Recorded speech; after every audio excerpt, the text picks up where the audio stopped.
कोई नई बात बताओ। तो उन्होंने कहा नई बात तो इतनी है माँ जो आपको नहीं पता, और कुछ मुझे थोड़ी सी पता है, पूरी मुझे भी नहीं पता, थोड़ी सी पता है, बाकी सब महादेव को पता है। एक बात ऐसी है मुझे थोड़ी सी पता है, पूरी मुझे भी पता नहीं है, बाकी महादेव को पता है। एक नई बात ही है। क्या बात है? बोले आपके पति मुंडों की माला पहनते हैं कभी कभी, आपको ये नहीं पता मुंड किसके हैं ये, हमें इतना सा मालूम है किसी स्त्री के हैं, अब ये किसके आप पता लगा लेता। नारद जी को जाने दिया पार्वती ने, देवऋषि प्रस्थान कीजिए। माने व्यग्र होकर पूछा महादेव से कि अभी नारद जी आए थे, भगवान बड़े सीधे हैं, भोले हैं, निश्चल हैं। बोले मुझे ऐसा लगता है कि वो मुंडों की बात कह के गया है क्या? नारद के मुंड माला मैंने किसकी पहन रखी है, और शायद वो ये भी क्या कर गया है कि किसी स्त्री के हैं। तो बोले हाँ देव ये तो बात है। अब भगवान है तो ये तो हम नहीं कहेंगे कि कोई उल्हाना है, उपालंब है, पर ये एक मन में कष्ट तो है कि आपने किसी स्त्री को ऐसे लटका के रखा हुआ है गले में, ये है कौन?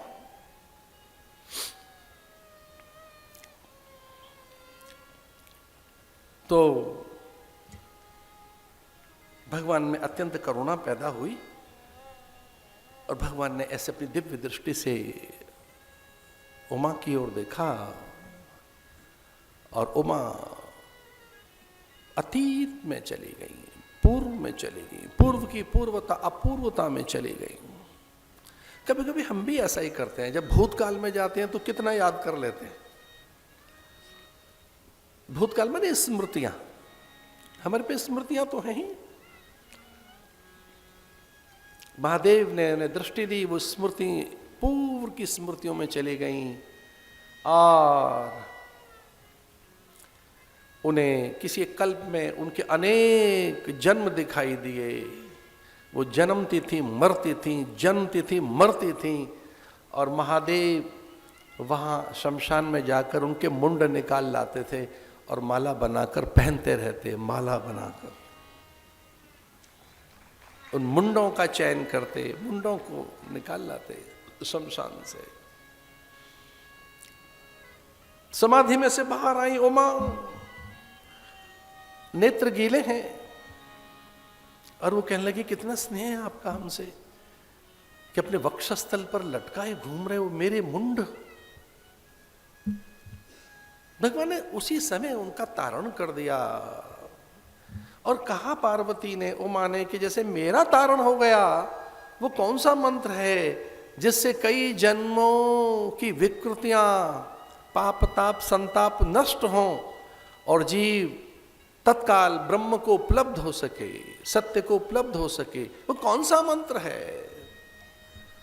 महादेव तैयार हो गए बताने के लिए, और महादेव ने कहा वो कोई और मंत्र नहीं, ये सीधा मंत्र है। मिलकर बोलो हरि ओम। ओम भी लगाना होगा इसमें। हरि ओम, हरि ओम, हरि हरि हरति पापानि। रामाखिमिशम हरिम। भागवत का क्रक्स है ये, बिल्कुल वो है तत्व।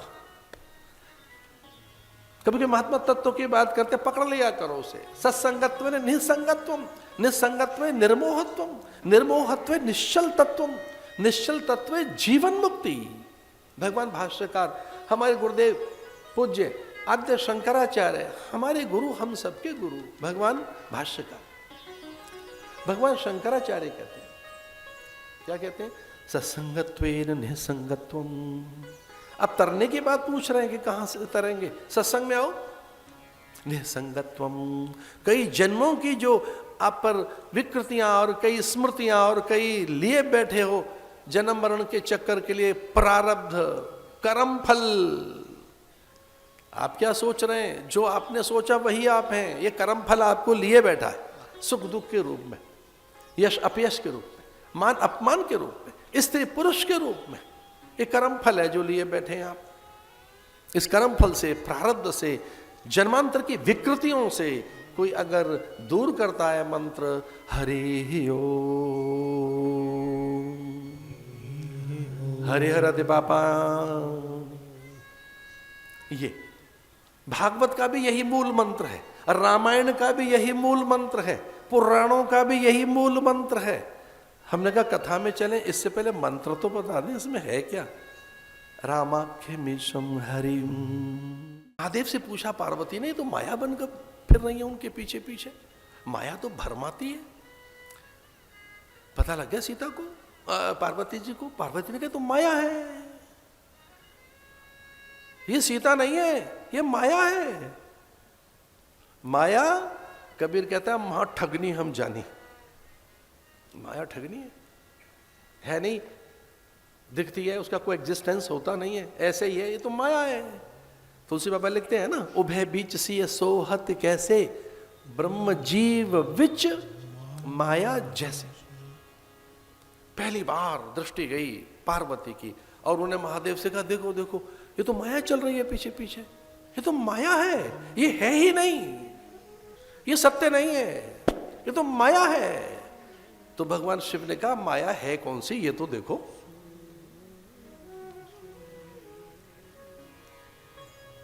अनुशासित है, उभय बीच सिय सोहत कैसे, ब्रह्म जीव विच माया जैसे। तो जीव को ब्रह्म से मिलाने वाली माया है, भटकाने वाली नहीं है। जीव भटक जाए अपने पथ से और सांसारिक प्रलोभन और विविध आकर्षणों में उलझ जाए, ये वो माया नहीं है। ये बड़ी सौम्या है, सुभद्रा है, शीला है, मंगला है, कल्याणी है, ये अति सौम्या है।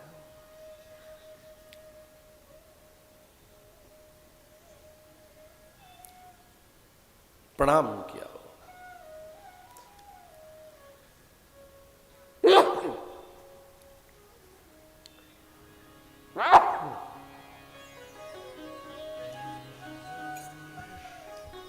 ग्रंथ के अत्यंत आदर के लिए अगर मैं ये बात कहूं कि राम को प्रणाम करते हुए तुलसी बाबा क्या कहते हैं,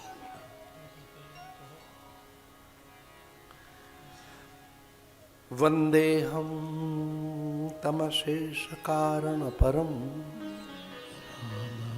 रामाख्यमीशं हरिम।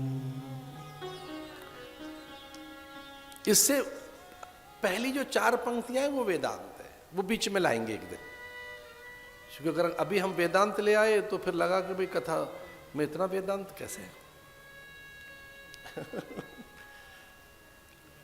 तो हमें लगा कि ये पंक्ति ज्यादा सुखकर प्रतीत होती है।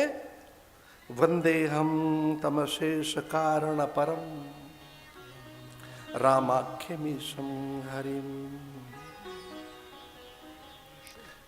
आओ मैं हरि को प्रणाम कर लूं, जो आदि में अंत, जो आदि है, अंत है, मध्य है, सनातन है, शुचि है, सर्वज्ञ है, सभी रूपों में वही है, उससे इतर कुछ और है तो वो भी उसी का व्यवहार है, वो उसी की प्रातिभाषिक सत्ता है। ये प्रातिभाषिक सत्ता जानते हो किसे कहते हैं? अच्छा, जो सपने में आपने देखा वो सच था या झूठ था, पर आप रो तो पड़े, दुखी तो हो ही गए। यानी सपने के झूठ ने कितना परेशान कर दिया आपको।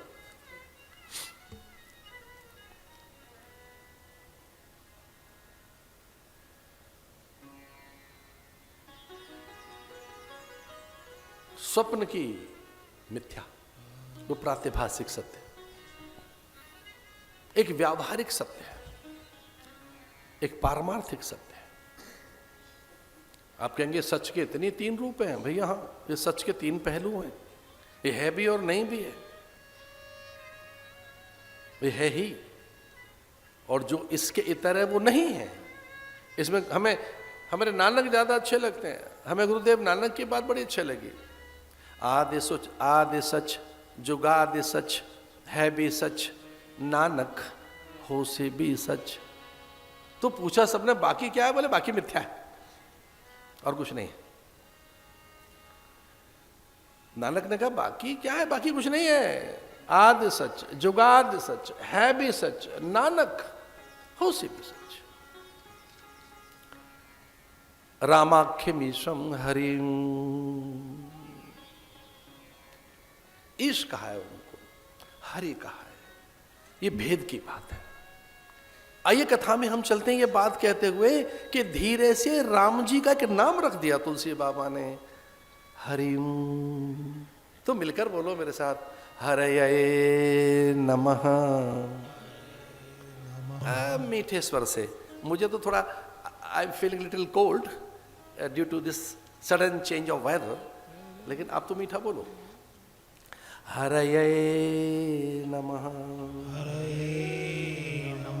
एक बार और, ये राम जी का नामकरण हो गया रामायण में ही।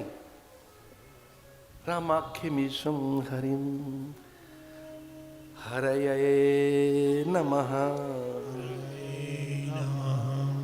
ऐसा पुराणों में लिखा है कि कुछ साधन न बन पड़े, योग यज्ञ जप तप पूजा पाठ व्रत नियम अनुष्ठान, तो 3 बार यही कह दो बस। अब ये ऐसे कह के एक अर्थ है भाई हमें कुछ और नहीं आता करना, इसका अर्थ ये है समर्पण से है। मामेकम शरणम ब्रज, इसका अर्थ समर्पण है। हरये नमः। ये हरि शब्द क्या है? हरि शरणम। हरये क्या है? हरि हरति पापानि। ये जो हरि शब्द है ये पाप हरण के लिए, ताप हरण के लिए, श्राप हरण के लिए। इसे महादेव बाबा ने जो मंत्र बता दिया पार्वती को। नारद जी एक दिन वहां से निकले और वो मिल गई पार्वती जी, फूलों का चयन कर रही थी।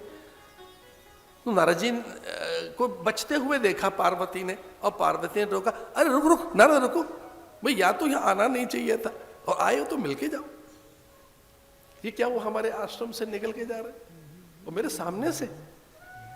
माँ को प्रणाम किया, पार्वती को, उनसे कहा माँ प्रणाम आपको, थोड़ा जल्दी में था। न जाना कहाँ है? हरि के द्वार पर। हरि के द्वार पर। अब उनको बुरा लगा कि महादेव भी तो हर है, ठीक है हरि बड़े हैं, हमारे स्वामी उनको भजते हैं, पर इस तरह से कुछ देर ठहर, जलपान कर।